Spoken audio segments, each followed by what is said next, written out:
This week on football, hair. Obviously one goal and they took their chance. But yeah, really proud of all the girls and we kind of take the positive from it and move on. Missing hurts for Florian Wirtz.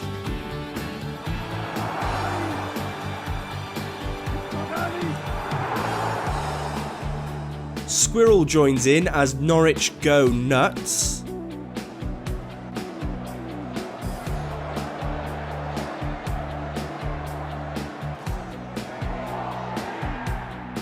Jude sees red.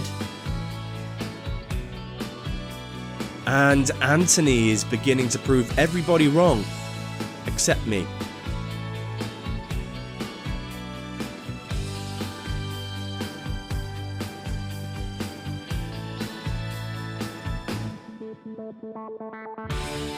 Hello everybody, welcome to This Week on Football. It is me, Alex. I am back once again. Subscribe or don't, like the video or don't. You've got a couple of options there. You do whatever you want to do. This week, I'll be doing my weekend treble. I've got a twist to my team of the week, so stay tuned for that. No, I'm serious this week. I'm also going to be doing your day one fantasy teams as well. Why do I make myself laugh? It's embarrassing. But first, right, I have got 5 things that I want to talk to you about. 5 things that have wound me up a little bit this week. I say a little bit, a lot. Last week I was wound up by Jadon Sancho. I still wound up by Jadon Sancho, but I'm letting that go. The first thing is the Anthony thing. Everyone has seen how well Anthony is doing since he's got his move to Real Betis. In La Liga, granted, maybe it's easier for him to score goals. I don't necessarily agree because top players play there and play in the Champions League and maybe come to the Premier League and don't necessarily do so well. So, look, some leagues suit other players and some teams suit other players as well. But you cannot deny that I have been right since day one about Anthony. And I'm not saying that he was a great player. I don't think I ever said that he was a world-class player and he belonged at Man United. But what I did say is you cannot deny the ability of that kid. He is good enough, technical enough to play at the highest level. Now, whether that means he can go and score 15 or 20 goals a season, I don't know. But what I always said about Anthony, in terms of his defensive discipline, in terms of his positional sense, in terms of progressive play from the back to the front, he's very good. He's got a great first touch and he actually can beat a man. What he's showing at the moment at Betis is he can do all that and score goals and become a match winner. He's had man of the match performances. He's had goals, assists already. The Betis fans will love him, and it's just another demonstration of how bad things are at Man United. That Anthony, the guy who's had the most stick of any footballer, I think, in world football in the last 2 years, is out there playing out of his skin, but couldn't get a game at United, couldn't score a goal at United.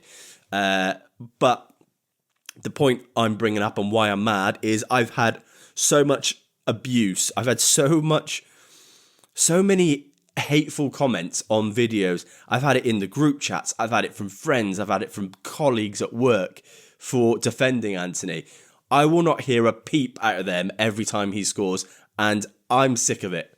So I'm saying it. Look, I'm wrong about things. I will admit when I'm wrong about things. I'm just never wrong about things. It's just weird. Another thing that really wound me up this weekend, I said I've got 5 things. The second one, Carragher. Jamie Carragher is absolutely doing my nut in at the moment. I actually think Jamie Carragher is the best football pundit around. I don't think there's anyone better. I like Gary Neville, but I think in terms of just pure scrutiny and analysing the game and his kind of painstaking hours that he puts into those Monday Night Football performances, and I say it's a performance because the whole show is brilliant. He is undoubtedly knowledgeable. He's got experience. I think he's passionate, but I think he's just veering off into the wrong direction. There's got to be a limit. You have to take him off Liverpool games. And I understand people are crying out for Gary Neville to be taken off United games, and not because he's biased towards United, because he hates United so much. With Jamie Carragher, it just becomes a little bit frustrating because everyone's biased. Everyone loves their club, and I understand it. And I'm actually not going to blame Jamie Carragher for it. But I think Sky have to look into it. Maybe put Carragher in the studio. I love hearing what he's got to say about Liverpool and every other club.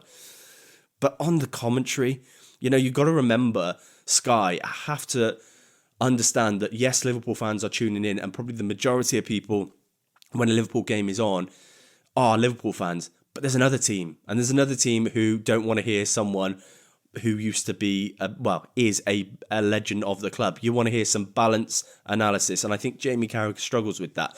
The reason why I went off that was because at the weekend, I heard him say, after Alisson made a relatively straightforward save one-on-one against Wolves, he said, that's why Alisson's the best goalkeeper in the world.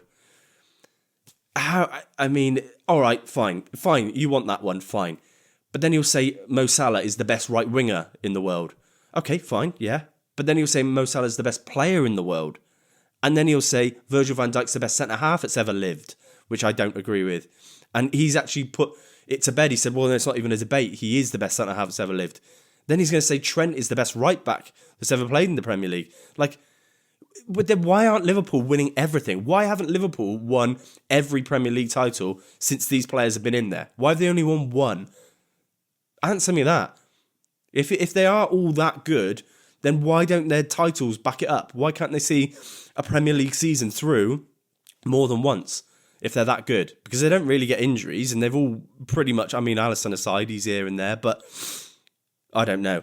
That's the only thing, that's the only knock I'll have on Carragher. Like, I like listening to him, and regardless of what he's like as a person, I don't know, I don't care. But I love listening to him in terms of his football opinions. But he's got to come off Liverpool games. It's getting absurd now. Third thing that wound me up, referees. And for the people who think refereeing performances and decisions are bad in the Premier League, and you think it's isolated to the Premier League, I promise you, it's another level in the other European leagues. You watch the Spanish league, you watch the Italian league, there's not as much fuss about it, understandably. There's not much press around those leagues. But some of the games that I watch being refereed by these refs, I'm telling you now, 100%, and I've got no proof to back it up other than what I watch with my eyes, but 100% there are European refs in the top 5 European leagues taking kickbacks. They are taking money to do things or not do things during a game. 100%. A lot of it is bookings. A lot of it is yellow cards. One game, you'll see a straightforward yellow card given. And then the next game, a absolutely categorical clear yellow card. No, play on. And then the same guy will do it again. Nah, play on. There is something going on. And it winds me up because I don't think they're that incompetent. I really don't think it's incompetence. I think it's malice. And you know the great quote that is never attribute anything to malice that you can attribute to incompetence? I don't think that's the case in the refereeing, because we see it in the Premier League, and I actually don't think it's malice in the Premier League. Weirdly, I'm going to be one of those people who I almost back the referees. I don't think they're good referees in the Premier League, but I don't think there's anyone taking kickbacks or money or anything like that. There's no conspiracy going on. In the European leagues, in Italy, in Spain, 100% is happening. I had a great example watching the Barcelona game the other night against Vallecano. Who was the guy? There's a guy in midfield. I think it was De Jong was breaking out, and you know, a break, a counter-attack, and the guy grabs him and pulls him back, right? That is as clear a yellow card as you'll ever see. Referee doesn't give anything. Like, I know that just sounds like one, but there's many incidents, and it drives me nuts. On that point, number 4, Jude Bellingham got sent off, and there is a weird reason to why Jude Bellingham is getting sent off, and I can't quite work out whether it is a language barrier, because he doesn't necessarily speak Spanish, and I think a lot of the referees assume what he's saying. I think that's a great case what's happened this weekend with the referee, and actually since then La Liga have removed the referee Manuel Montero from all matches next week after he issued that red card to Jude Bellingham. He will not officiate any game next week. That's a statement in itself to take him out. Look, he's under the spotlight, he's under the firing line, and you know it's a big situation for him. And mentally, you might not be prepared or right to go into the next week of fixtures. I don't know. But that red card looked suspicious. It didn't look right. There's plenty of players, and Jude Bellingham is not alone, who say... They swear at referees, but they don't swear at referees. It's not like telling them that they are this or calling them names. It's like an F off. And that happens every week in every single game, everything I see. But Jude Bellingham, being the profile that he is, being the player that he is, and that narrative around him that he's arrogant, that he's this and that, I think that's what got him sent off. And I don't think it's right. And I don't think there's going to be many people who will come to his defence other than Real Madrid fans. But sending him off in that moment was wrong. And I think La Liga have just proved that by taking that referee out of next week's fixtures. Finally, number 5, something that's winding me up. Rashford. Rashford enrages me. It drives me nuts because there's no doubt Rashford will score goals. 100% he'll score goals. Villa fans will absolutely love him. He'll go on a run. He'll look dangerous. He'll start taking players on. And he'll start running about.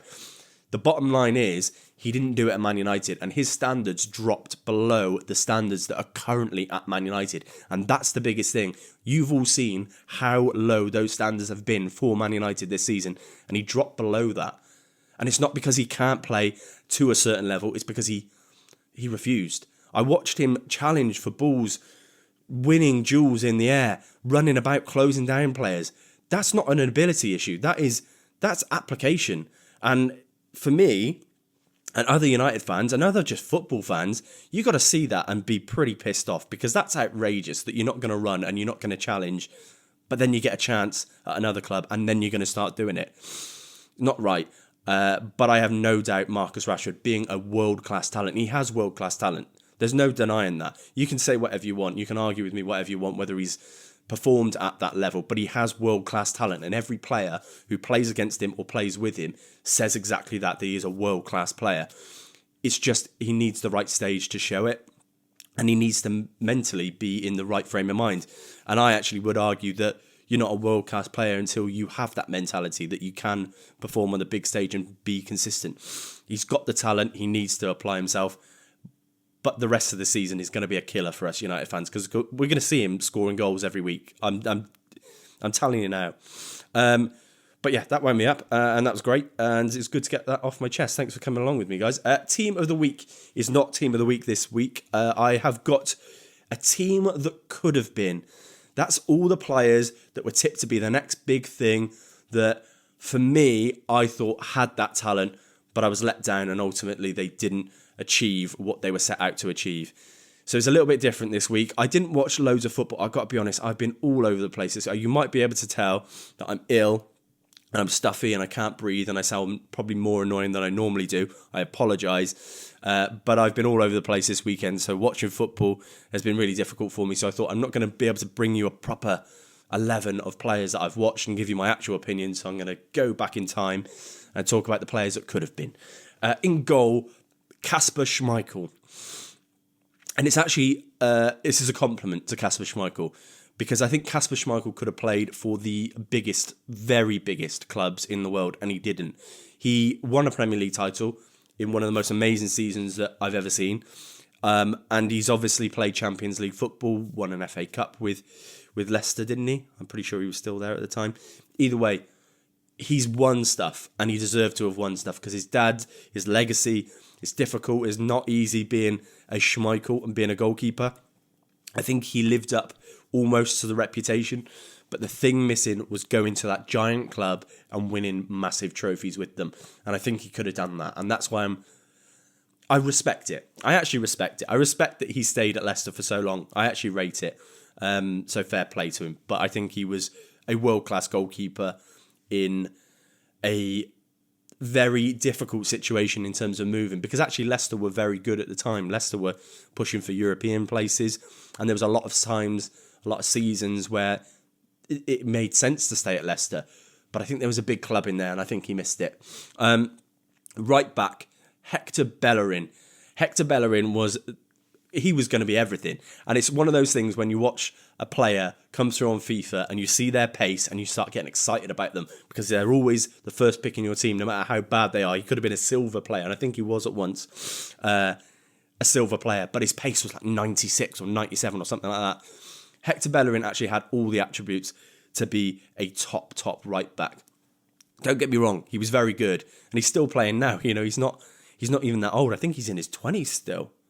Yeah, I think he's like 28, and he's playing at Real Betis, but I think he could have played higher or played for longer in the Premier League. And I think Hector Bellerin, like I said, he had everything, the attributes, the pace, the aggression. He could tackle, he could get back and forward, up and down that right-hand side. There was talks of him playing as a right winger sometimes. He was that quick. But he had that kind of Spanish flair, which you might miss. I mean, you listen to Hector Bellerin talk, he's almost like a North London boy. He's like, I think he was at Watford and Arsenal when he was young. Really interesting character, Hector Bellerin. But I think from a football point of view, coming out of Barcelona and training through that academy, that teaches you a lot in terms of football, composure, touch, just kind of knowing when to pass, knowing when to play the ball. I think he had all that, and he had that unbelievable pace as well. So yeah, almost disappointed that he didn't go on to be one of the best right backs in the world. Centre back, Reece Oxford. Do you remember Reece Oxford coming through on his debut, 16 years old, for West Ham against Arsenal and getting a man of the match performance? I think they won 2-0, 1-0, 2-0. It was like the opening day of the season, I think. That's my memory. I don't even know if that's good enough. But yes, I think something in there is true. But I remember him being man of the match. I remember it being his debut, and I remember him being 16 years old. Reece Oxford, I thought, was going to be the next big thing, and I think everyone in the country did at that point. I think he only made like 5 or 6 appearances maybe after that game, that season, and then he was sent out on loan, and now he finds himself at Augsburg in the Bundesliga. He was tipped to be the next best centre-back. He was tipped to be an England centre-back going forward, but he didn't work out, and it's a shame because Reece Oxford, I remember seeing articles of him saying that he's going to keep his feet on the ground and he's not going to live up, he's not going to kind of get himself worked up by all the hype. And I'm not saying that that's the wrong thing to say, but sometimes when you look at situations like that, you're kind of like, oh, just enjoy it. Just do it, because it hasn't worked out for you. It maybe could have. Alongside him, a massive shame, Phil Jones. I think Phil Jones was going to be the next best centre-half in the Premier League. He was going to be like the next John Terry. And Sir Alex Ferguson believed in him. And I think everyone at Man United did. The United fans, English people in general, that kind of first couple of seasons at Blackburn when he's coming through, everyone was looking at him thinking, that is our centre-half at England for the next 10 years. And Man United thought that. And it didn't work out for him. There's a lot of injuries. There's a lot of confidence issues as well with Phil Jones. I think he became almost a meme before memes existed. He was constantly being joked about or laughed at because of the faces he would pull. I honestly think sometimes aesthetics just play such a part in football. If you're not the best looking, or if you don't portray yourself in the right way, or if you don't have quote unquote aura, you struggle to build a good reputation in football. It's ridiculous, really. But I think Phil Jones suffered from that. But obviously injuries, I think, is the main thing why he didn't become the next best centre-half in the world. But a decent career. And this is the thing, Phil Jones has actually pointed to this, where people ask him or talk to him and say, isn't it a shame that, you didn't live up to what you could have been? And it's like, what are you on about? I played for Man United. I won a Premier League title. I was there. I played in the Champions League. You can't argue with that. It's still a great career. Left back, Danny Rose. At Spurs for so long. I think the Newcastle loan was towards the end, but at Spurs for so long. And I thought Danny Rose, just from the eye test, watching him, not from what people are saying, I love Danny Rose. I thought he was really good technically, really great on the ball, and a real defender, like a proper fullback. And it reminded me of Ashley Cole, and I thought we had another Ashley Cole in Danny Rose, and we didn't. Massive shame for him, but he's still young enough to be playing. I don't know where he is, Danny Rose. And I think, obviously, after the whole Tottenham documentary came out, when, it was unfortunate, but it was recorded, his conversation with Jose Mourinho, that didn't do his reputation any good. So, yeah, real shame. Just need to cough like 7 times quickly.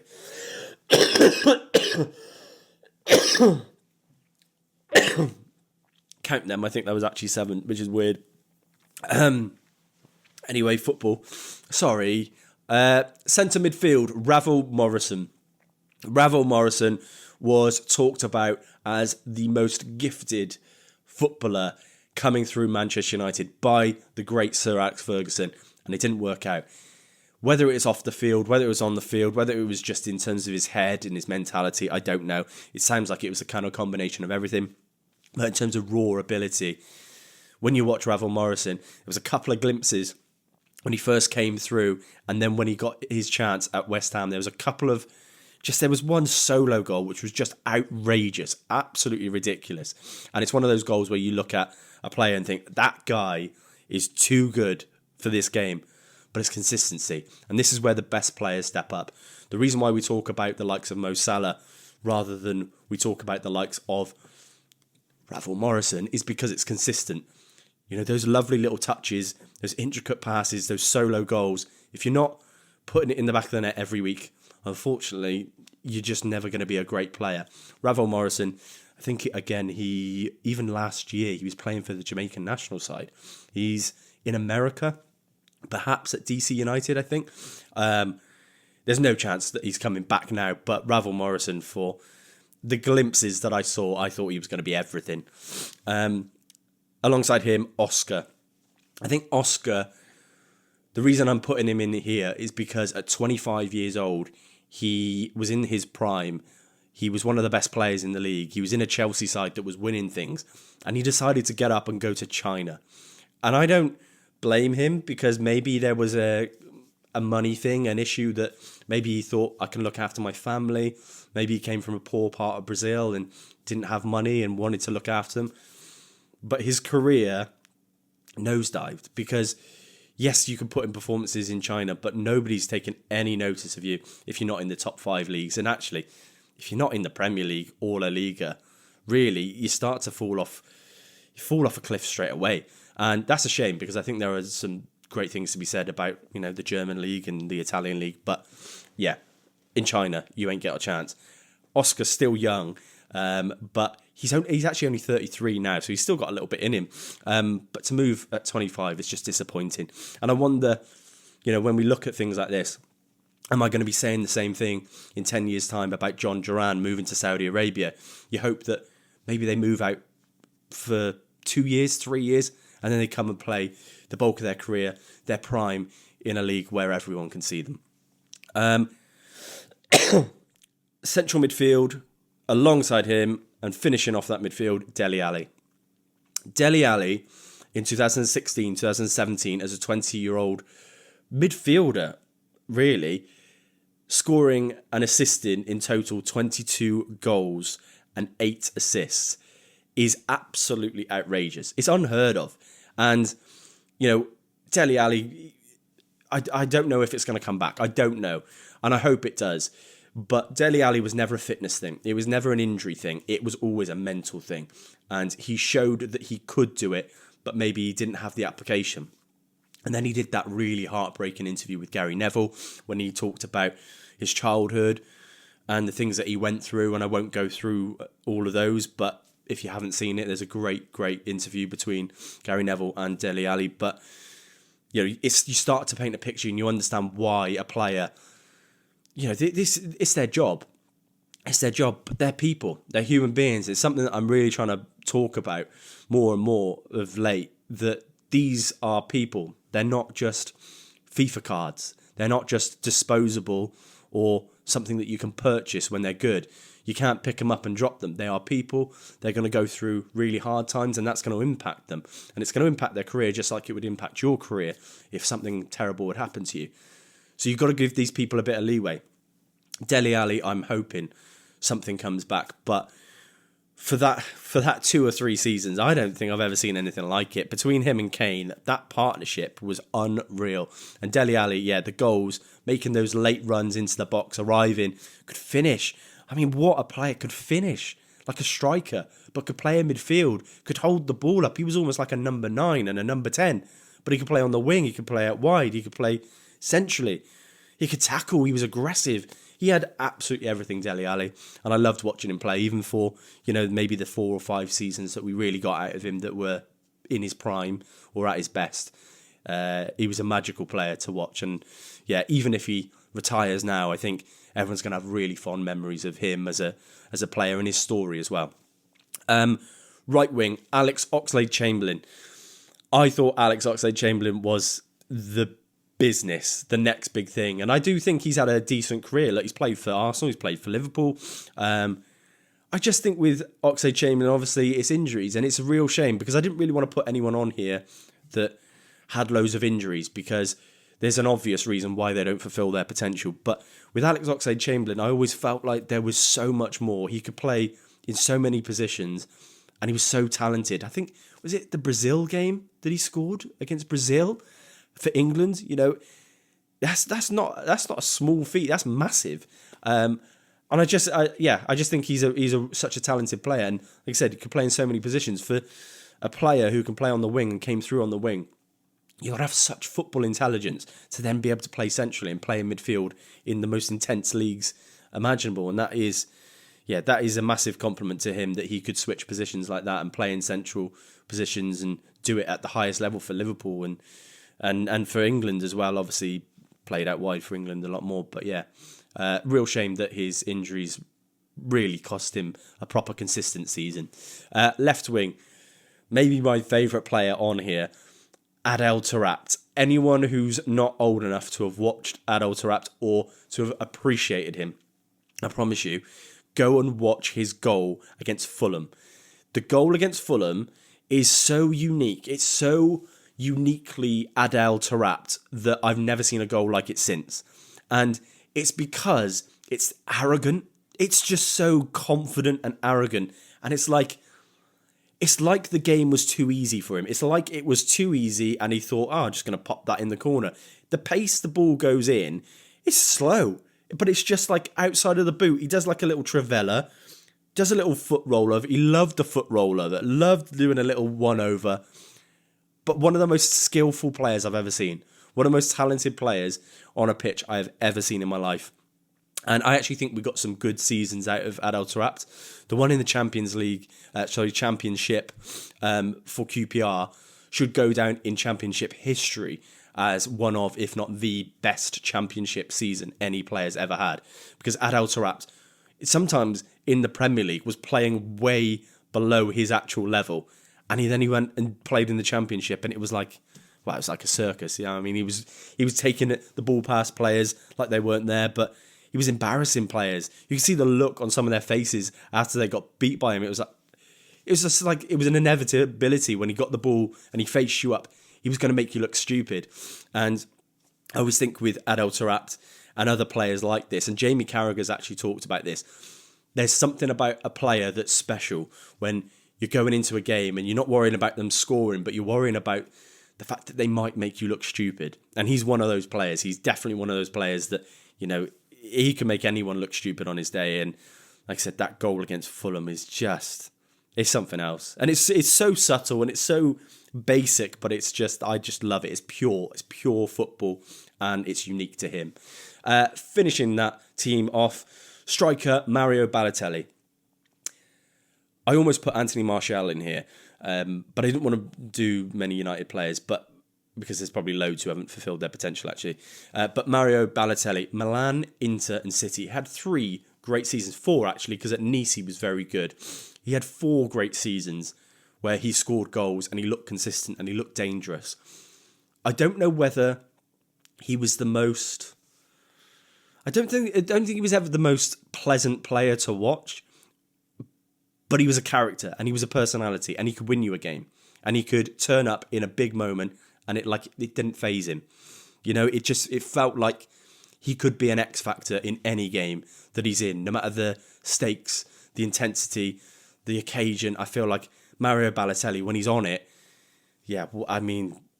scary, but he never really did it and he didn't do it consistently. And this is probably a theme running throughout. It's mentally. It's your mentality. And if your mentality is not right, you can't be a great footballer. And it's simple as that. And there's a reason why Cristiano Ronaldo is held in such high esteem, because, he's a really talented player, but there's nobody who's ever had the mentality that Cristiano Ronaldo has had. Messi is pure talent. And don't get me wrong, he's got a great mentality, but Ronaldo, he almost built it from the ground up. He built it out of nothing, out of dust, and he became what he is now.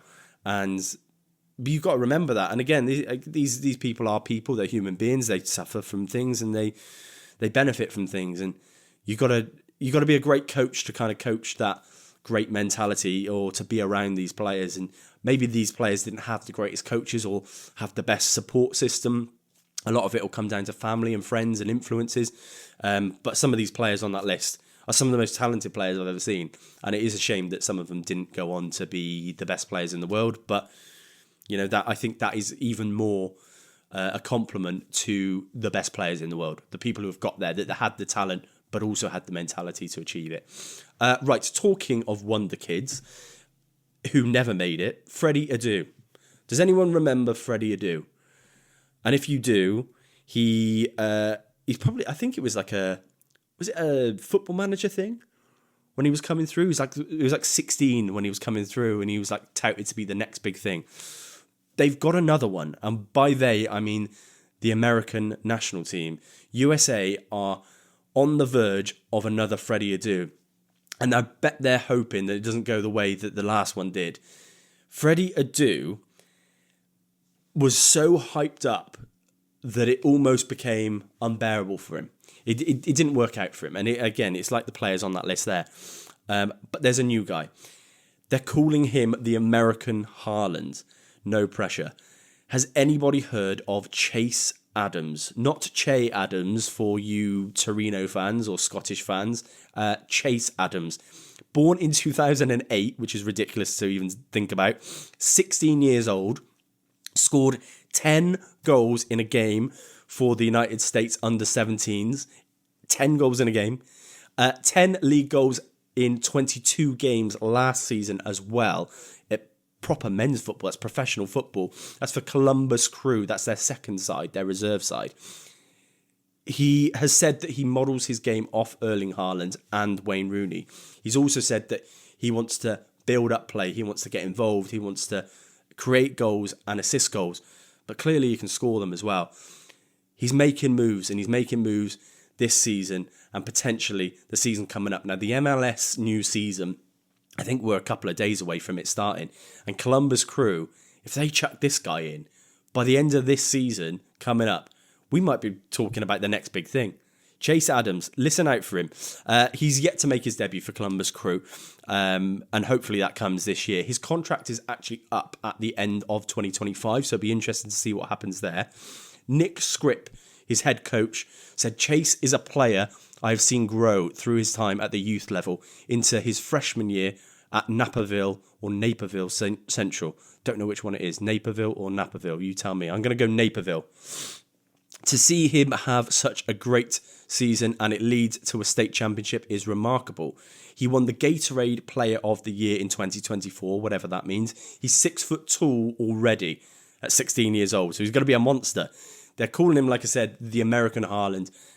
And we might have a massive, massive player on our hands if you are a massive fan of soccer in the US. Look out for him. Hopefully he gets his start and his start to his career this season, because at Columbus Crew, you're playing in front of millions. There's still plenty of people who watch it. And imagine playing at 16 years old and having the hopes and dreams of the nation on your shoulders. Be interesting to see, and I'm looking forward to it. And if I see his name come up on the lineups for any Columbus Crew games this season, I will be watching. Right, day one. Got it in big block capitals on here, saying that I've got to do it. The reason why I don't want to do it, and it's obviously subconscious, is because I'm doing so badly. I think there's a very real chance that I might finish bottom of my own league. Embarrassing. Top of the league is Liam. Well done, Liam. You've been there for a long time. I don't think anyone's shifting you. There's plenty of games left, I know. And there's some blanks coming up, so it'll be interesting to see that. But he's top of the league. Joe in second. Brandon is flying. He's in third. Jordan Banfield's doing well as well. He's in fourth. Dale Side is in fifth. Vince in sixth. Frank in seventh. Tom Jordan in eighth. Will is in ninth. He's done really well to get up there. And then 10 is James. If we want to talk about my side, 16th out of 19. We did really well, actually, because I don't know if you remember the start of the season, or anyone who started at the start of the season. There was, I think, nearly 200 players, and we've whittled it down to 19 people who could follow the rules. So bear in mind, there is a prize. I think it's 100 quid, or is it 50 quid? I'm going to give someone 100 quid. I'm going to give someone 100 quid. I'm going to give Liam 100 quid.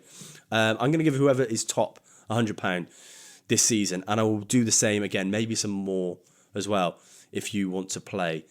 So if you've never played it before and you want to get involved, ask me about it, or just go and watch us next season, because the start of next season we'll be doing it again, and hopefully I won't embarrass myself. Like I said, there's a reason why I forget to do it most weeks, and it's because I'm embarrassed, really. Right, weekend treble time. Let's round the show off with that. 3 picks at odds of roughly 2-1 every week. My idea is that I'm going to take you from £10 to £30 roughly every week, and we're going to make a profit at the end of the season. Not everything's going to win, but some of them are going to win. The idea is, like I said, it's profit. At the moment, this season, we are £58 up in profit. That's if you were basing off £10 stake every week, which I actually think is very good. It's very respectable. Last week, we lost by a goal in 2 games, and I don't really want to talk about it, but the first one came in, Arsenal scored twice, and I don't even know what happened after that. PSG won 1-0. There was another one, which was over 1.5 goals, and they won 1-0. Basically, I backed the teams to score 2 goals. Oh, that's what it was. Ipswich versus Villa, over 2.5 goals, and it was 1-1. With a man sent off, I'm not having that. I'm actually not even chalking that up to a loss. I think we've been done there. But this week, we have got first selection Everton versus Man United over 1.5 goals. We've got Tottenham versus Ipswich. That's the double chance. Tottenham or draw. And then the third selection is Plymouth versus Cardiff over 2.5 goals. £10 on, £29.58 back. That's a profit. Takes us up to about 80 quid, and I think we're doing well. I think we're doing well anyway. Stick with me this season. I will be back next week, next Wednesday, and every Wednesday until the end of the season. Thank you for joining. Have a great week.